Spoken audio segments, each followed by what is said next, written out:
التي تم قتلهن عمدا وباسم حركة المرأة مؤتمر ستار. منذ انطلاق الثورات كانت المرأة تشهد حالات كافة أنواع التهجير والقتل دون أن يكون هناك آذان صاغية نستمع إلى معاناتها، وانصدام المرأة بالواقع مديد والفظيع وصولا إلى بر الأمان والسلام، وبالأخص أمام المرأة التي حرمها من أبسط حقوقها وهو الحياة في العيش وحياة حرة كريمة. فلذلك لابد من تسلح المرأة بالوعي والمعرفة، بالوقوف شامخة رافعة شعار النضال والمقاومة. وأننا في حركة المرأة مؤتمر ستار ندين بأشد العبارات حالات قتل التي تتعرض لها المرأة، ونطالب أن تنال أشد العقوبات بحق مرتكبي هذه الجرائم البشعة.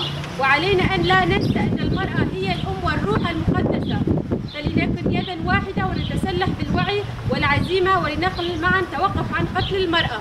جين جيان آزادين، جين جيان آزادين، المرأة الحياة الحرية،